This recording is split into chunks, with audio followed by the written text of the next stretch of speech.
Hello, folks, and welcome back to the fifth Adamola Bookmen podcast. I'm here with my friend John Coughlin, and this week we're reading Joey Barton, No Nonsense.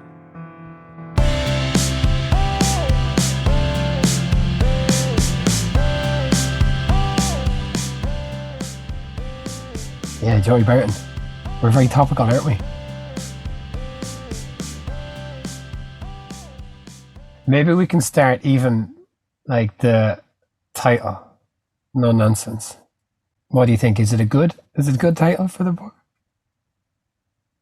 I would disagree because I think there's quite a lot of nonsense in there. I think he could have called it nonsense. He could have called it nonsense. No, you're absolutely right. There is a lot of babbling babble and self-justification in this book. Yeah. I mean, pages and pages worth. Let's get into it. Before that, I just wanted to say thank you. We wanted to say thank you to the people who have followed us on our socials.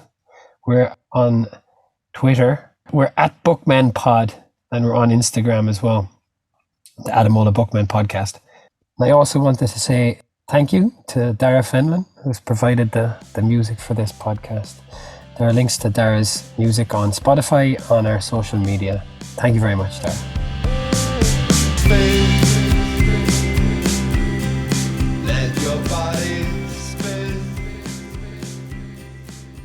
Chapter 1 doesn't actually start with his childhood. It starts with this line. The smackhead in the corner is silently enduring the agonies of withdrawal. Hollow-eyed, sallow-skinned and sweating profusely, he constantly mops his face with rough paper towels taken from the waiting room toilet. His plight is hypnotic and faintly heroic because, like me, he's here to visit a friend. Well, here we are, folks. Here we are in Joey Barton's world, and we're in the gutter. It's a horrible, sordid world of violence, and not necessarily his fault, of violence and prison and unpleasantness. In his defense, he was born into this. I mean, it was a very harrowing sounding childhood, right? Yeah. All of the books that we've read, they've come from difficult backgrounds. But this was just another level, right? I mean, it did seem to me, I mean, I'm not saying financially they were the poorest, but in terms of just an absolutely chaotic and violent life, he was surrounded by it at all times. Cousins, uncles, dad, all the time, violence was there. It was a story which he sort of portrays as a positive, but he's in a fight with a kid, and the kid's dad comes. The kid's dad sort of defending his son, so he goes to get his dad, and then his dad drags him out of his fucking house and brays him with like a stick that's lying there just in front of the whole it's so horribly traumatic.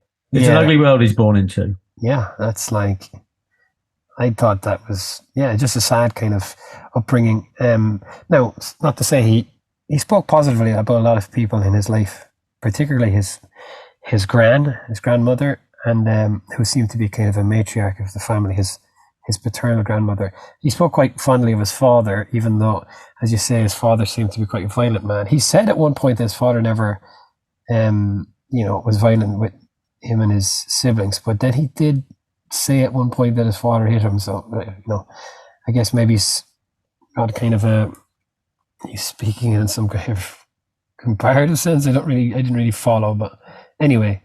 I mean, from the sounds of it, his dad, comparatively, I don't necessarily associate with violence. His dad was a role model. I mean, his dad played football, and that gave him status on the estate, right? That was what set him apart, and I think that what must have got young Joey thinking this was the path to tread. Yeah, so his father played for a local team in Liverpool called Newcastle United, a non-league team.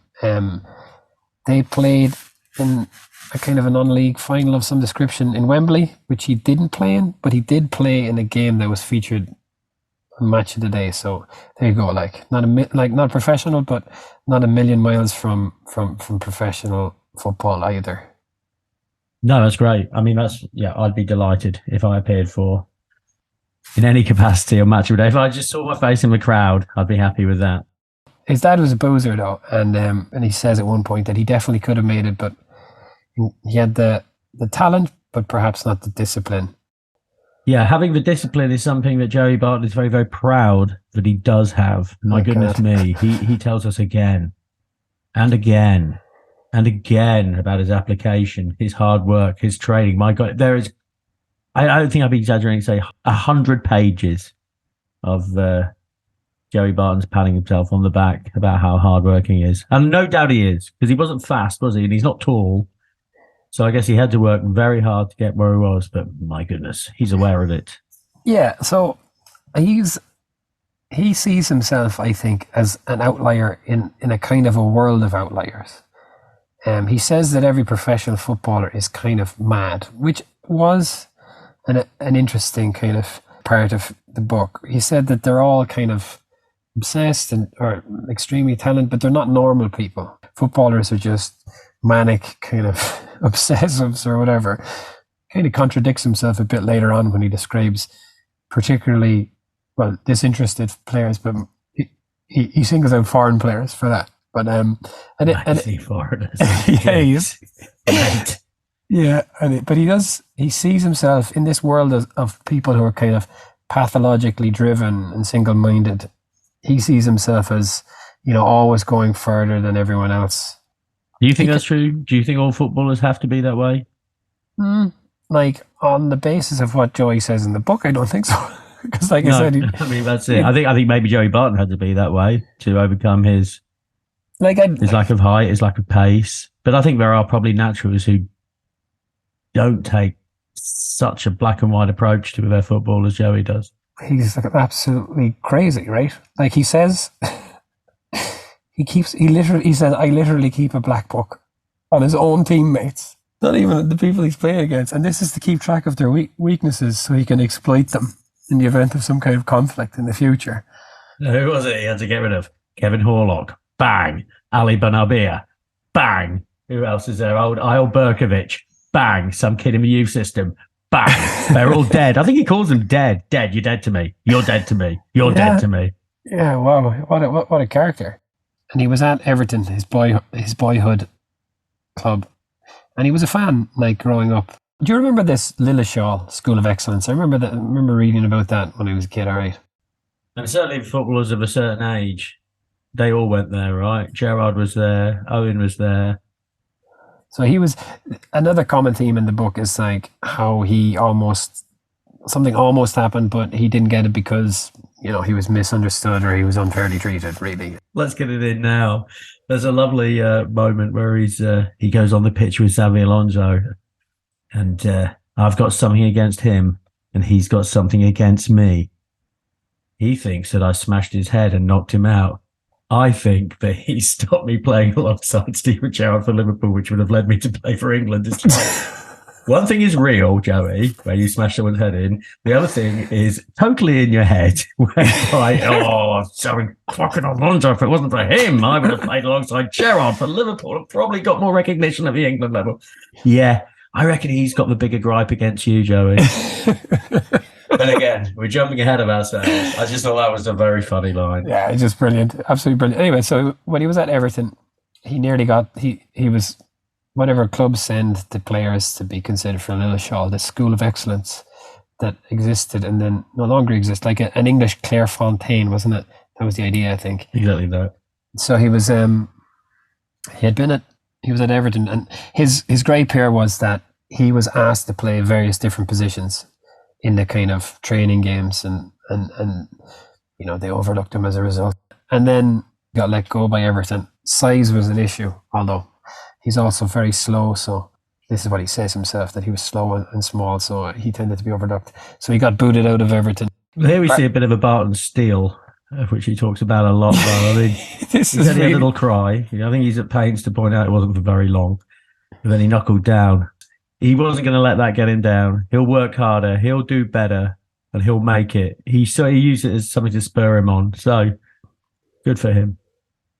One of the kind of fun bits of the book is his dad's advice about how to fight people. That was kind of fun, wasn't it? This is my first reading of this book. I read this probably close to the time it came out, maybe 5 or 6 years ago.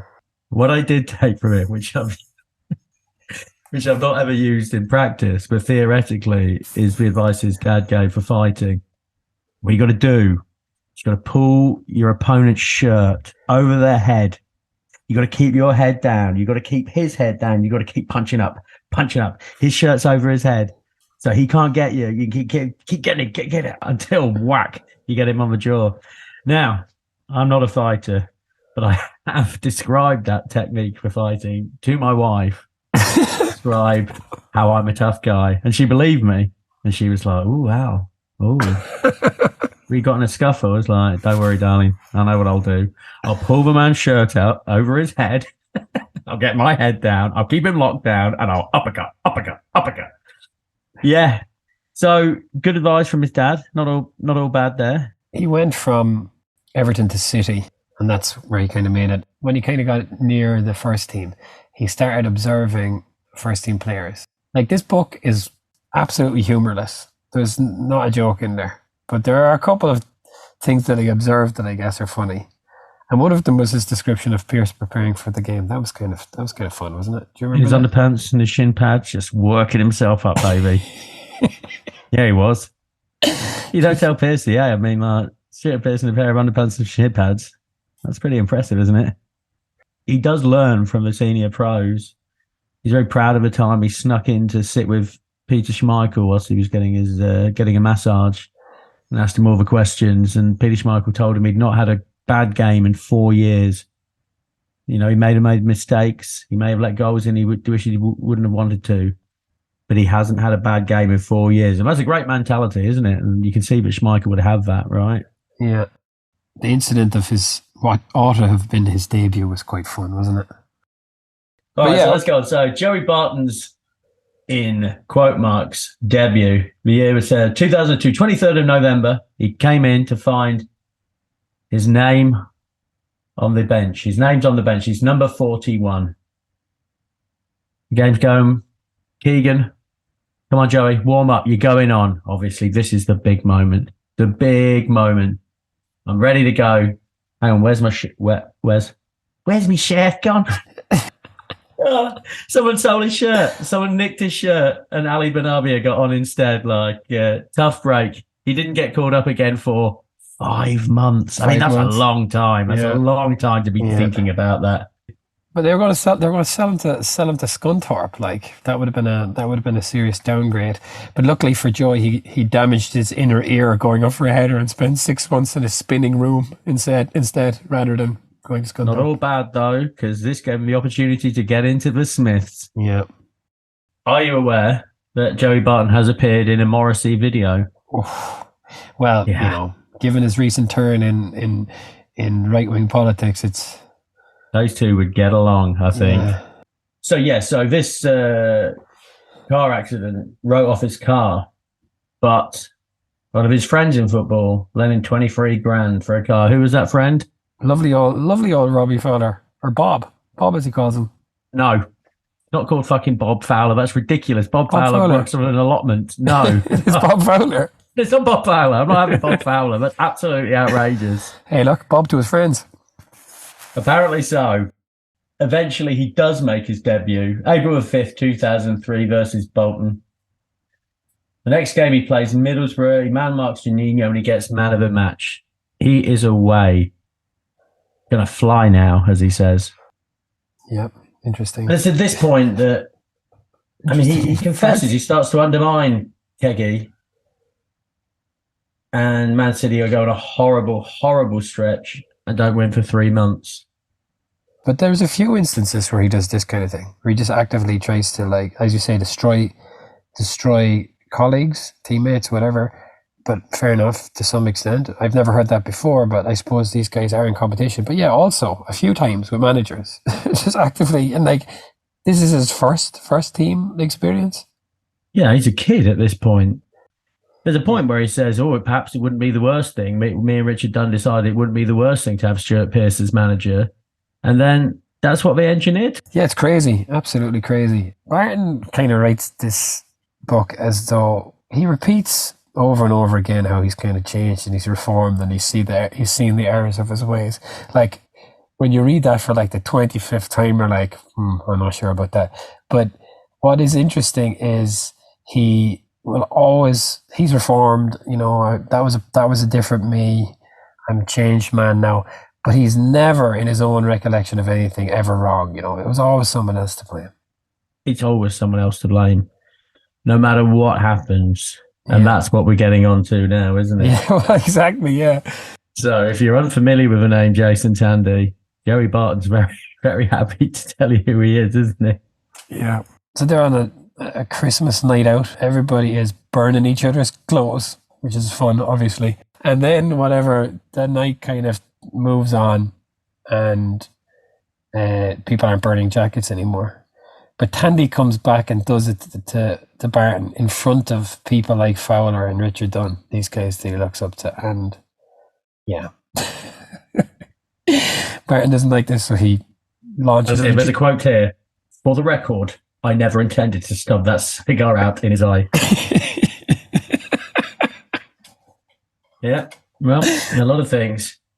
I never intended to kill that man on that day. Apparently, in the tabloid press, he was meant to be dressed up as Jimmy Savile, but he says that's not true, which is a real shame. Yeah, who Tandy was, or Barton was? Joey. Yeah, but ultimately, the reason I'm saying about this blame thing is because he's like, this fucker, he tried to light my clothes on fire. It's like, but you had just done that to him, just done it to him, like. Well, can I read the exact quote from the book? Jamie Tandy, a non-entity, but you might have heard of him. Here's the myth. Innocent kid has cigar stubbed down his eye by thuggish Premier League star. He suffers major psychiatric deterioration and his promising football career disintegrates. His life is ruined since he drinks heavily and has difficulty sustaining personal relationships. Here's the reality. Gobshite invites retaliation by setting fire to the shirt of a player who was a year above him in the academy and comes from a similar background. He lacks the character to eke out a career in professional sport and is consumed by self-pity. He is convicted of assaulting 2 female partners. Hello, Joey. Was I in the wrong on that night out? Absolutely. Do I regret what I did to Tandy? Every single day. Would I change the outcome? In a heartbeat. Do I have sympathy for him? Not in a million years. No, he doesn't. Like, good old Joey. He deserved it. He's a fucking arsehole and he deserves it. He made his bed, lie in it. Yeah, my goodness.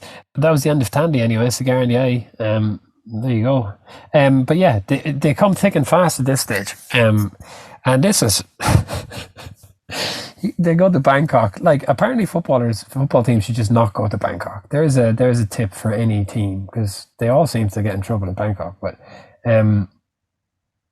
he's in a pub speaking to some City fan. No, it is an Everton fan. Sorry. And the Everton fan and him are having a nice time, but then the Everton fan gets on to abusing Fowler. And of course, Joey has no truck with this, and at some point they start arguing or whatever, and then the Everton fan's 15-year-old son kicks Joey Barton in the shin. So Joey Barton just goes fucking mental and attacks everyone, including Richard Dunn. Yeah, very good. Yeah, the Christmas parties basically is what we're here for, isn't it? This is why everyone bought this book. If you're old enough to get involved, you're old enough to get a slap. Yeah, you are. Well, the kid got a slap. He's not the only 15-year-old to get a slap from Joey Barton in this this book either. Like, between the cigar stubbing of the eye and the slapping a kid in Bangkok, Joey manages to run over a Liverpool fan. The rules of the game became clear the following May when I accidentally ran over a Liverpool fan who had been celebrating the team's defeat of Chelsea in the Champions League semi-final. It was 2 a.m. and the city centre was bedlam. People were singing, intermittently blocking the road outside O'Neill's pub.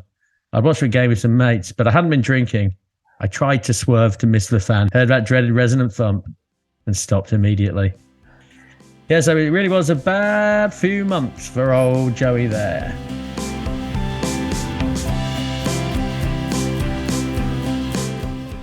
Then the book takes a very dark turn with the murder of Anthony Walker by Barton's brother, his younger brother Michael, and a fellow called Paul Taylor, who was Barton's cousin. Anthony Walker is a young man who lived in the same neighborhood as Barton. In fact, Barton said he was the only black family in the area, and yeah, it was a heinous, racially motivated crime in which Walker was killed with an axe. Like, this is as bad as it gets. And I suppose the really famous one in England is Stephen Lawrence, right? But I think Anthony Walker would be kind of mentioned in the same breath as the killing of Stephen Lawrence. Yeah, this is a dark turn. It's difficult to talk about this because we don't want to make light. This is just a disgusting crime. Again, which is no fault of Joey Barton's. And I think as far as it went, he tried to do the right thing, right? He tried to do, he tried to get his brother back to face justice. He held no shrift. He didn't try and shelter him in any way. Yeah, it's just a really ugly, ugly story. And it puts into perspective any stupid punch-ups and cigar burnings, even slapping a kid in Bangkok. This is just real ugly, ugly stuff. And significantly as well, he says that his brother Michael went on the run and ended up in Amsterdam and was calling Barton from there, like kind of telling him lies that he'd gone on a fishing trip and he'd nothing to do with this, la la la. And Barton went on television and appealed for Michael, the brother, to return. But they didn't. Michael and the cousin Paul Taylor, they didn't return voluntarily, but they were eventually arrested in Amsterdam. In a book that's quite violent and, as you say, is funny in parts, this is a really dark turn. So it really does show you how trivial the other things were, little stupid fights and stuff. And then this is just really, really ugly and a real tragedy.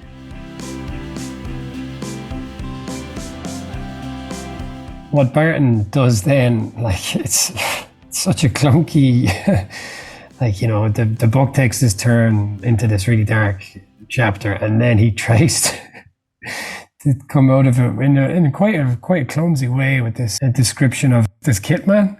Oh, Les Chapman. That's it. I mean, chapter 8. Some comedy kit man, which actually after dealing with the killing like reasonably well, this is just weird. It's just a weird thing to follow it.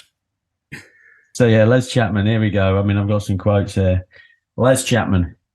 He developed half a dozen personas, including a Lancastrian version of Adolf Hitler. Good stuff. Chappie would strut around the training ground in full uniform, screaming at the top of his voice while his stick-on moustache was being dislodged by a stream of spittle. That performance was postponed for obvious and understandable reasons when we signed Eyal Berkovic. But Michael Tarnat and Didi Hamann, our resident Germans, they loved it. Of course, they loved it. So he'd come back from being in Bangkok, and he said he was expecting like the tabloids to really give him a kicking over what had happened there. And then what actually happened was the killing of Anthony Walker. And of course, that really was on a different level. And, you know, football fans are not want to let things go. So I think he was really getting it from fans. But, you know, in a true Barton fashion, he's talking about getting abuse from Everton fans, his old club, in relation to the Walker killing. And he flashes them. But then he's like, in true... Well, not flashes them, like, he didn't expose himself front-wise, just a bit of bum action. Yeah, okay. Yeah, he mooned them. Yeah, I mean, that's better, isn't it? I mean, if he got his dick out. Take a look at that, Everton fans. This is what you could have won. Anyway, a bit of the mood, but he says his justification was that Everton fans, quote, goaded me into it. Yeah, of course, Joey. I enjoyed the England stuff just because he's so bitter about it. Played 17 minutes as a sub against Spain in a friendly. I'll name 5 players, and do you want to tell me the order in which you would rate them? Okay. Oh, yes, I would like to do that. So Joey has the modesty to not count Gerrard and Lampard. But where do you think 2 questions. Where does he rank himself amongst Barton, Carrick, Hargreaves, Scott Parker, and Genius? And what order would you rank them? 5 players. Baby. Top of the pile, I'd have Carrick. I think Hargreaves had a decent career, but we're injury prone, right? Yeah. I'd say Scotty Parker was a better player than Barton. And I'd probably have Joey Barton alongside Jennings in terms of quality. But he'd be at the bottom of the pile. Anyway, Joey disagrees with you. He's better than all. He's better than all four of those. And he sure is. Yeah. But the thing about, like, he wasn't popular in the England squad because he'd been griping publicly about footballers in the squad in that was it the Euros or the World Cup, who'd been writing the World Cup. Yeah. Autobiographies. I lost the World Cup. I played shit. Here's my book. Is that the exact quote? But it's certainly something like that. Yeah. He tweeted that out, right? He loves a tweet, doesn't he? Yeah. Jared and Rooney, was it? Or did we should be making... I think it was interesting because he does have enormous respect for Gerrard, right? He really does. He does. Gerrard sort of escapes everything. He also seems to have enormous respect for Michael Owen. Yeah. But zero respect for Wayne Rooney. And that is interesting. Do you remember him as being a really excellent player? Like, if he didn't have that baggage, do you think he would have had a much better career? I mean, at the time, I remember thinking he was a player who could do a job, and he was a 7 out of 10 player, a decent Premier League player. He scored about a goal in 10 games, though. That's not bad for a midfielder of that type of midfielder. Like, he's coming from the base of midfield. The Osman Dabo stuff. Oh, Joey just can't help himself. I mean, that is just, it's so exhausting again. He's creating trouble. There's a bit where, like, Osman Dabo was trying to get away from a situation, you can see it, and he's like, I was walking 10 yards behind him. 10 yards nothing off at him. Just leave it, Joey. Leave it. He's your teammate. Don't have to get along with everybody. In his telling of the story, Dabo was to blame for turning back. So just to say what happened, they were he didn't like a bunch of players in the City team, City squad. There was a bunch of, I think this is one of the parts where he kind of singles out lazy foreigners. Osman Dabo, I guess, he was one of the players that Barton didn't like, and he was putting a few spicy tackles on Dabo in training, as you do, trying to hurt your colleague. And then, they confronted each other. They started, fighting. And Dabo was escorted off the pitch with Barton, like, as you say, following him 10 paces behind, shouting abuse at him. Here's one of Barton's modest quotes. If you go for the king, you better make sure you take him out. You're the king in this situation, Joey. It's just so insane. If you go for the king, that's like Pardew. Dabo pressed charges, and Joey got a 4-month suspended sentence. Like, he got a 4-month suspended sentence and a 6-game ban. It seems a bit out of whack. And don't you think, though, for him to actually press charges, it must have been much worse than Joey described, right? City fined Barton $100,000, and that was before there was any decision on the actual criminal case. So again, Barton, of course, feels particularly betrayed by City, who he reckons kind of exposed him by coming down on Dabo's side. Dabo had he was knocked out and he had a detached retina. Like, that must have been a heck of a punch or punches. And what was Dabo's real crime? He was doing a running commentary in French. He says at one point in the book, he says it a couple of times actually. He refers to, like, the perception of him as having real thick skin. Did you think Joey Barton had thick skin when you read this book? I did not. Jesus I did Christ. Not. Just be flying off the handle and, like, that guy speaking French, hate him. Break it. Well, first of all, he responded sarcastically to the French speaking by telling him what a world-class player he was. But when that didn't register, I simply repeated ad nauseum that he was shit. So he's off to Newcastle because City want, that's the end of City for him. Joins Big Sam. But he breaks his metatarsal and he's out for 3 months. The old metatarsal, the bane of all English players from the northeast, like during the OOs. I remember literally I drew a little boot on my foot in about 2006 and did the wishful thinking that Rooney's metatarsal would heal. I was a grown man. I was a man grown, but I did it. I did. And it did heal. And he came back and was fucking terrible and got sent off. Yeah, well, Lovely stuff. You're kind of to blame then, aren't you, really? Well, me and a variety of other, and I'm embarrassed to say this, Sun readers, where I got the idea. Oh, God. Really? Was that something else? Yes. It's like... it was some sort of David Icke thing. Maybe it was a Yuri Geller thing. Like, Yeah, I think it might have been a Yuri Geller thing. Sounds like Geller with the spoon on the television. Yeah, you draw your boot on your hand, and you all think, heel, metatarsal.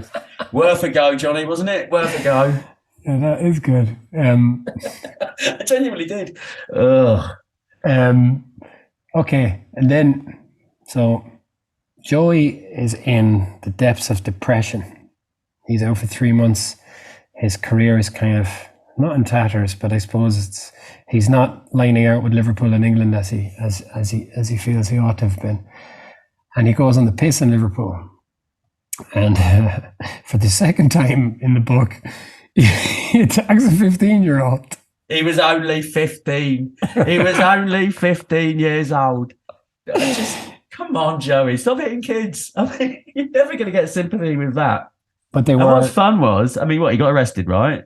Yeah. Initially, what he was most worried about was letting Michael Owen down, who was going to give him a lift to work in his helicopter. Oh, let down Michael Owen.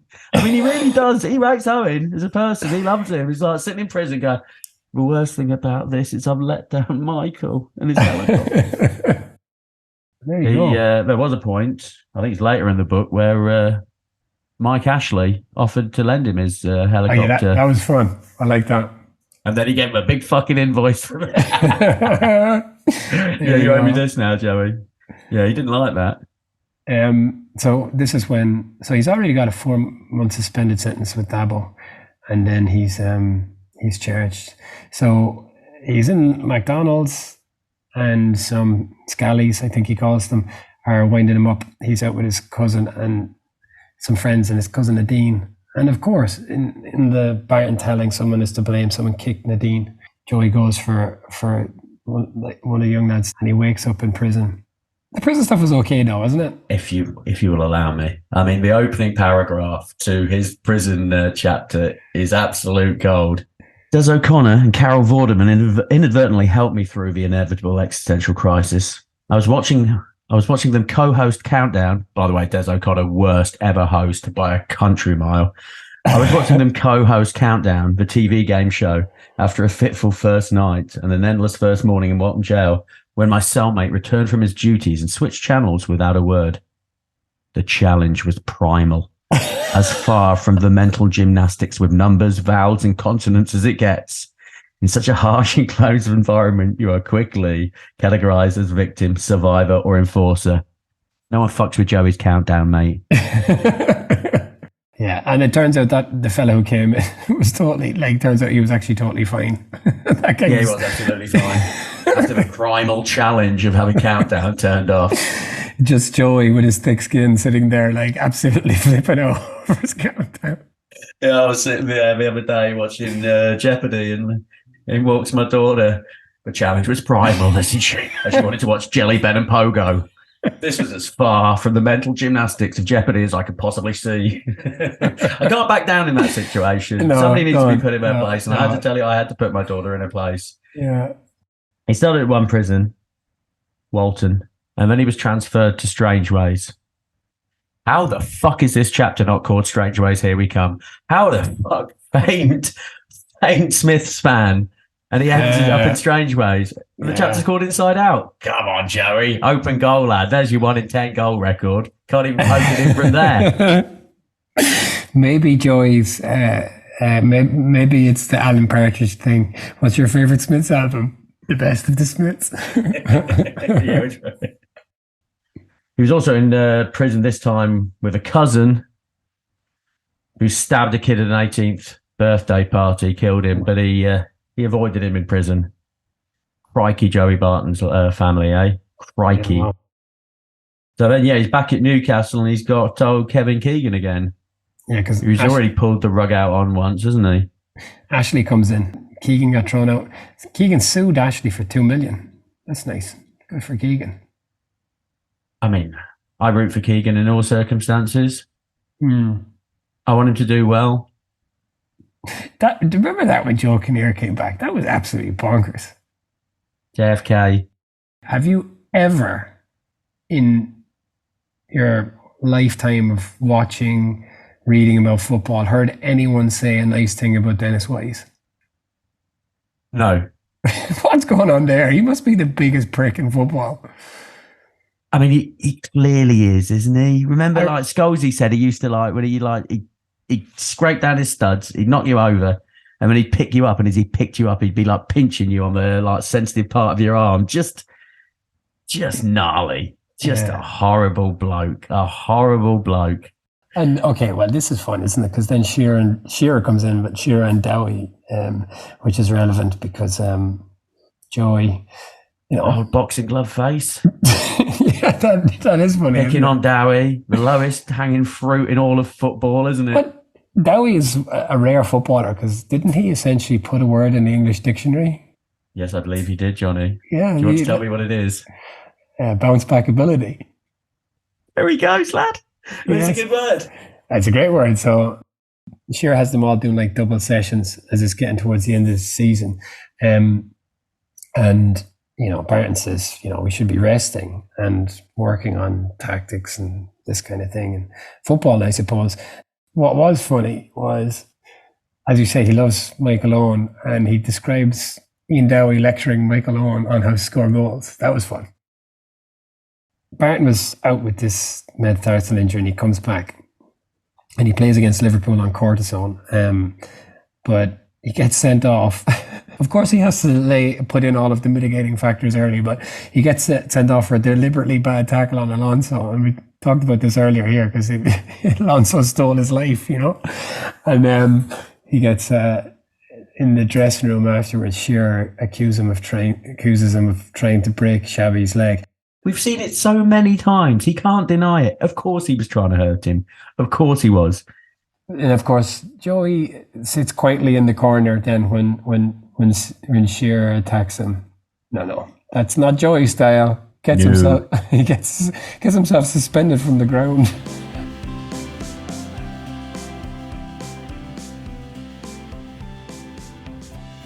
Barton, obviously, we see it now because he's become the kind of face of it, as you said, like kind of this kind of manosphere, kind of right wing kind of stuff, if you want. But he does, I think he sees himself as a kind of a political force to be reckoned with or something. He goes into it here with Ashley. And he's kind of got somewhat confused, maybe. Like, he seems to find common cause with people from working class backgrounds, and he does call out homophobia and racism at different times.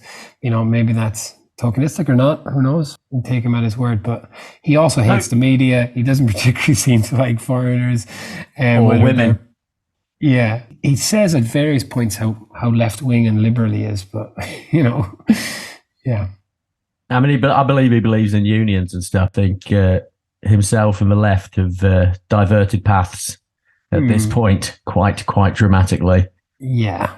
I know it's not helpful to compare these books to previous ones we read, but I remember talking about Vardy when he was kind of wrestling with his friend on his first date with the woman who became his wife, Rebecca.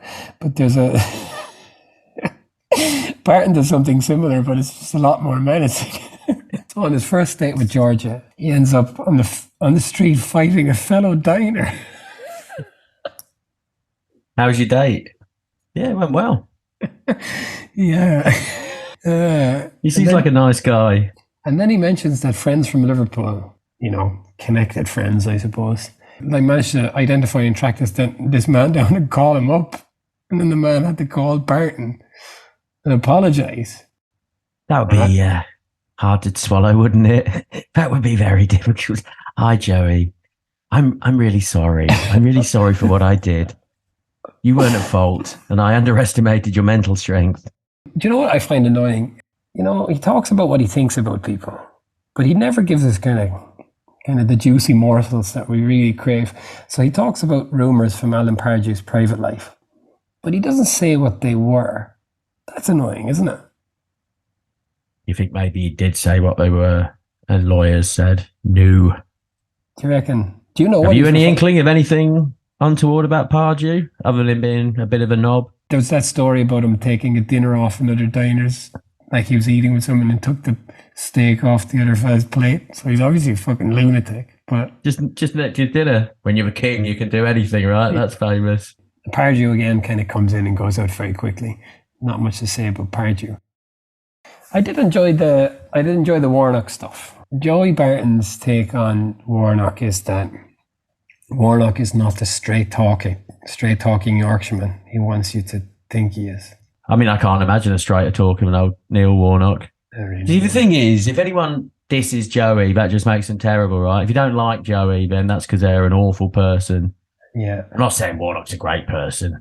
Joey's almost has the same problems. Like, he's got problems with various, again, foreign players playing for QPR. The player he has a particular problem at QPR is Abel Turat, who just seems to be really talented and disinterested, and then can turn it on every now and again when it suits him, and then it's just kind of, a lazy foreigner in Joey's eyes. This is undeniable, right? Because I think going back to Newcastle, Kinnear took him aside and asked him what he should do. And genuinely Joey's response was, fuck off all the foreigners. Barton says Warnock lost the dressing room after Joey Barton put 3 nasty tackles on Turat in training. Well, there you go. I mean, he accuses... And again, another threat of legal action here from a training ground incident. And let me add, Joey Barton was captain. Captain. Well, this is it. He justifies himself here. He goes, I don't know if it's true that Turat spat at the laundry lady. I don't know if it is true, but I'm going to put it in my book. But he was certainly rude to her. Warnock sacked. And then comes Mark Hughes. He's got some beef with Hughes, but it's never actually quite clear what it is. Joey's first season at QPR ends up with the legendary Man City Aguero game. And this is, of course, where Joey Barton absolutely disgraces himself. But not in Joey's eyes. He's watching Balotelli. But I am analytical. I am detached. I'm going to punch about 3 people. That's analytical and detached. He thought he was doing it for the team. He's like, I'll unsettle them by getting sent off and like rattling everyone. He really made an agent out of himself, Joey Barton, didn't he? It's just, again, though, in his mind, at that point, he was analytical. He was detached. It was a maelstrom around him. He was lost in the circumstances. And he had so QPR had a season whereby they managed to remain in the Premier League, but Joey was persona non grata. He goes on loan to Fleetwood, which I didn't really understand what he was saying there. He went kind of where some old friends were, but he said he wanted to go, didn't he? He said he wanted to go there, but in fact, he got a better offer. He immediately went to Marseille. Yeah, I'd say he wanted to go to Fleetwood. All right. I admire him for this, though. I mean, why not? I mean, who'd play for QPR if you could play for Marseille? I mean, in all honesty. The answer to that is like 99% of footballers, I think. Because that's right. It's the money, I guess, ultimately. But and I suppose it's London as well, to be fair. It is London. But I fancy a bit of Marseille. I think if I were a pro footballer, I'd planned my career many times, Johnny. I'd have a year at Marseille as well. Lovely stuff. The velodrome. Nice. Oh, it's so sexy. And he liked shirts. He liked the French football fans, their attitude to the footballers, and most importantly, I suppose, in Joe's eyes, their attitude to him. They liked him. Well, that's it. I mean, he had his sweet and tender hooligan banner at his first game, which is another Smith reference, which must have felt great, right? That must have felt great. Yeah. But he has a lovely time in Marseille, and by all accounts, he does pretty well for them. Again, the French league probably is about his standard at this point. Yeah, and he says that he learnt a lot there. He doesn't get into talking about football all that much in the book. But he does say he learned a bit in Marseille. Kind of gave him a kind of a different kind of tactical awareness. I think he wanted to stay around, but he ended up going back to QPR, which was a big surprise. Well, he sort of wants to stay around, but doesn't he really intimate that basically it was the money that took him back to QPR? Oh yeah, well for sure. What was very funny was, so again, he talks about Redknapp. Joey Barton, like young Hawkins in Treasure Island, happens upon a mutiny. And he goes into Harry and he's like, Harry, the players are about to mutiny, you know?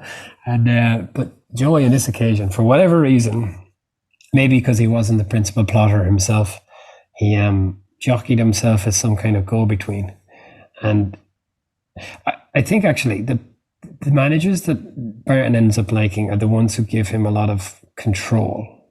Not even over like, you know, how much he plays, but how much he controls like the team. And so when he's back at QPR, they've been relegated the year he was at Marseille, if I'm not mistaken. And then so they're fighting to come back up. And this stuff is kind of fun because there's a little bit more going on here in terms from a sporting sense. You know, there's playoffs and that kind of thing. So there's, even as you read it, you get more of a sense of jeopardy in what's going on in his sporting career. But yeah, he likes to paint himself as the kind of strategist and the man motivator. I did enjoy him calling Benoit Asso Ikoto the, quote, biggest egg he ever met in football. I quite enjoyed that. An egg. Yeah, a big egg. Yeah. Asso Ikoto was a porn star, right? Or that was the rumour? That's what I seem to remember most about him. He did porn and hated football. Oh, there you go. But yeah, he's with Harry and they're in the championship and they get to the playoffs. They go up. Do you remember those playoffs? I do remember that playoff. Yeah, I absolutely. I remember the playoff final very clearly. I was on a beach in Africa watching that, Johnny. Yeah. It was QPR versus Derby. Was it? It was McLaren, wasn't it? At Derby? Yeah. Yeah, that sounds about right. Yeah. Anyway, who scored the goal? Because I looked at the goal. Was it Bobby Zamora? It was Bobby Zamora. Yeah, it was a nice goal as well. Oh, actually, and it was Richard Keogh, like, who gave the goal away. Like, what a disastrous thing to do in the playoff final. Well, I mean, you say that, but really it wasn't. The person that lost the game for Derby was Chris Martin, because he said they had no chance of winning. They all prickled at that, didn't they? That was it. It's like, this lad, we got no chance, have we? Well, I'll show you, Chris Martin. Yeah, sticking at on the end when Chris Martin was crying, big man Joey Barton went over and gave him an arm around the shoulder. But they still mocked him the season after, even when they were getting absolutely dicked week after week. Apparently the QPR players go, at least we're not Chris Martin at Derby.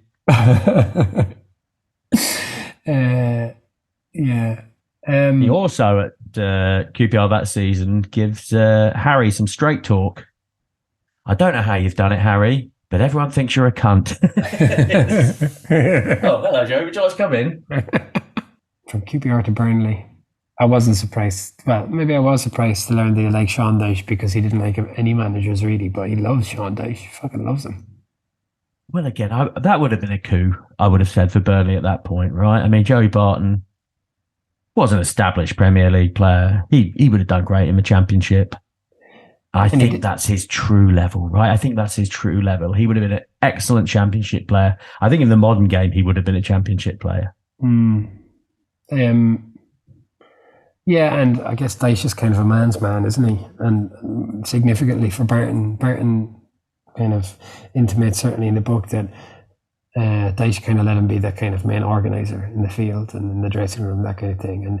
And this is ultimately, again, what Barton likes. I think it's fair to say that Sean Dyche is a man's man. I think it's certainly true to say he's not a ladies' man, is he? So they got in like sports psychologists to do a kind of a profile of every player. And Barton includes the entire profile that they did of him. This is insane. It's so insane. It's 5 pages saying how good Joey Barton is. And he included, it's 5 pages long.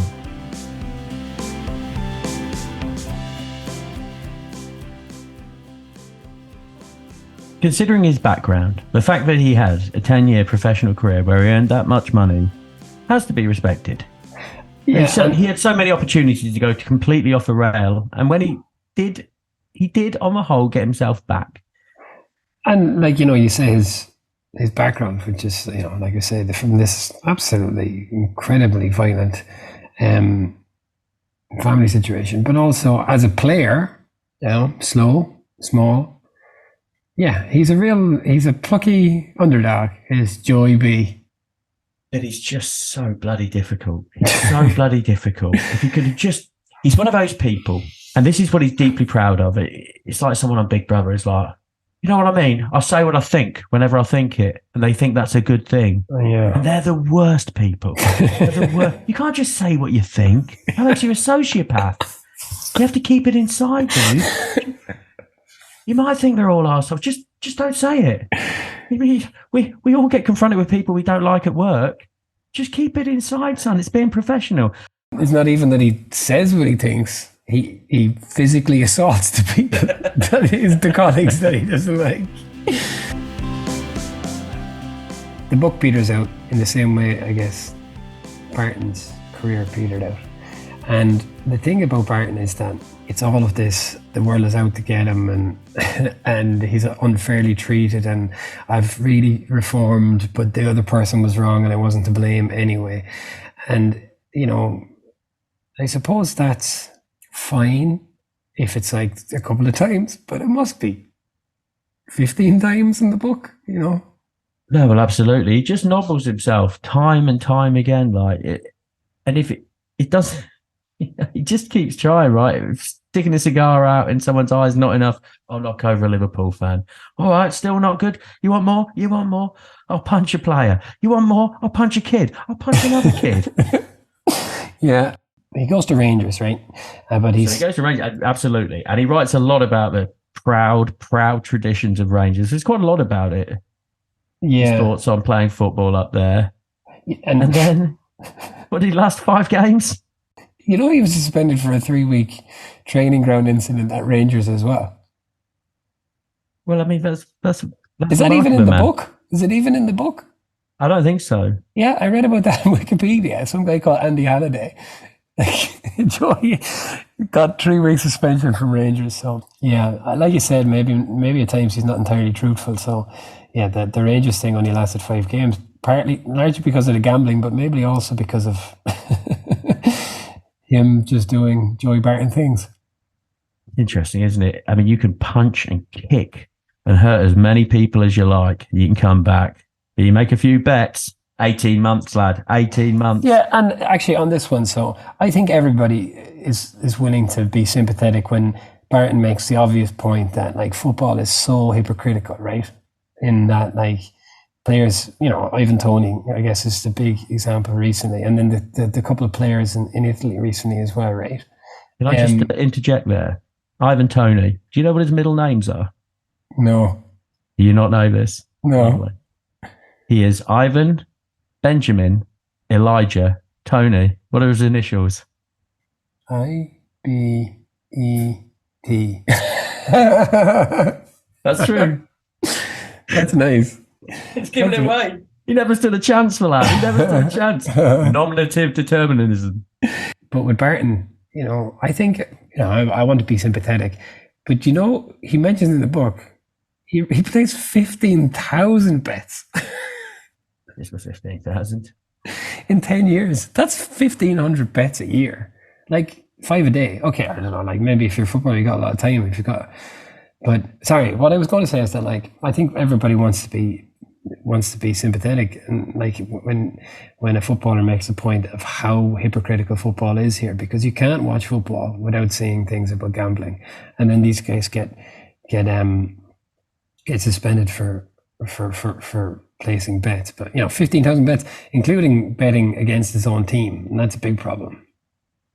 Is that right? There were bets against his own. Well, that's insane. Obviously, I mean that's where you have to. He wasn't playing in the games. He'd been suspended, or he'd been, and he says he was kind of doing it out of sour grapes essentially. But he's still. I think he said 10 bets. That's just stupid. He got 18 months, but that was reduced by 5 months on appeal. But it ended his career really. And the book is written in a way that he's coming back, but he never came back. So the whole book is about how he's reformed himself, and then it ends on this kind of fizzles out with this, well, then I got suspended for 18 months. So, your overall thoughts? I think this was the least interesting of the books that we've read. And I wouldn't recommend this book. I'd give it like a generous 2 out of 5. Yeah, I think that's probably fair. I enjoyed the fighting bits. I mean, the bit in Bangkok's fun. The cigar, dressed as Jimmy Savile, that's fun. I just wish he was more fun. He's not a fun person. He is not fun. No, laughing and joking doesn't seem to be in his vocabulary, eh? No, and certainly not laughing about himself. So, yeah, he takes himself incredibly seriously. So seriously, Christ.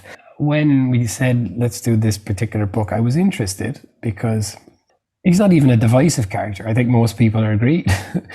Like, he's a controversial character, I suppose. And I was interested in that, but it was a big letdown, really. Well, that's what he appears to do with his career now. He's just become he's just a controversialist, right? He just wants to rile people. He sees himself as a spokesman for the working class, but I really don't think he deserves that. Yeah, I think he's probably just a bit of a prick. And what's